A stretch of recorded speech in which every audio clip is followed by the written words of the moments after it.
If you've ever asked yourself the meaning of the statement, the observer is the observed, while reading the works of Krishnamurti, you may have been a little confused. And here I am reading one of his books on conflict, and I have highlighted certain parts. First, I'll read them and then I will try to explain what these really mean. So, I'm reading from the book. When you observe, you are observing your own image, not observing another. The image that you have built through various interactions, the image you have built about her or him, that image is looking. I'll explain what this means. We go through certain experiences in life, certain thoughts and certain beliefs enter our minds, and once these thoughts and beliefs enter our minds, we see the world with the lens of these thoughts and beliefs. If you go to a football stadium, you'll see a lot of fans. There are two clubs playing football, let's say Manchester United and Arsenal.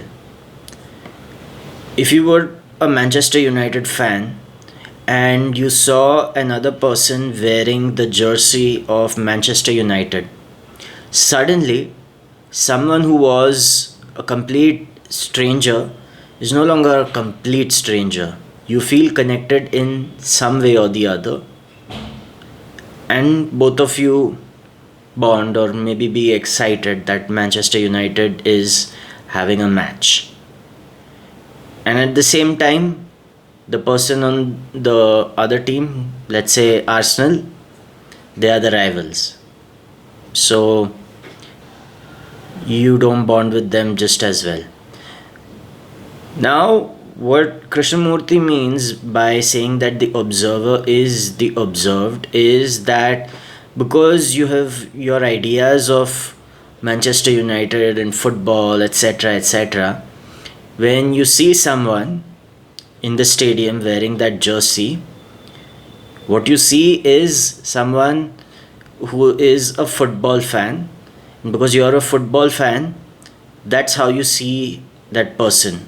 Now, the person who's worn the club jersey of Manchester United may be a teacher at a school, maybe a DJ in a nightclub, maybe a surgeon, but you don't get to see all this because what you've chosen to see is the person wearing their football jersey, and that's what you've limited that person to.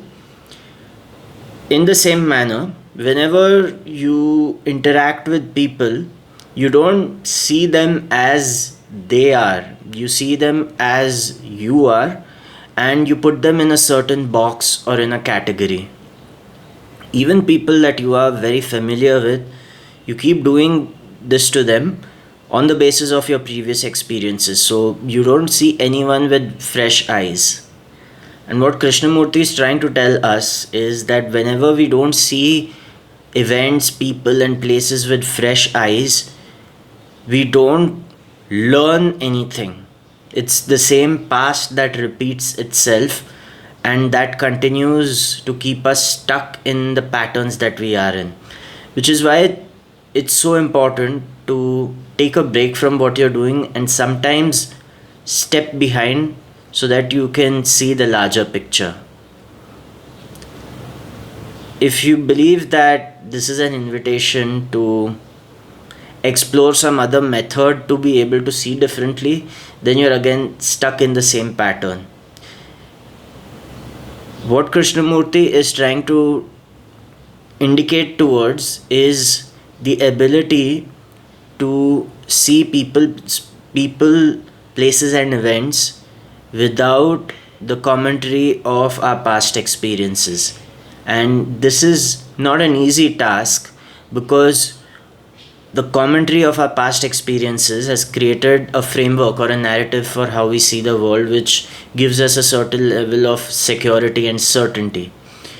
And to see the world not as the observer, but to just see it, causes us to be very uncertain and fearful because we have nothing to stand on now. Everything has to be built from scratch.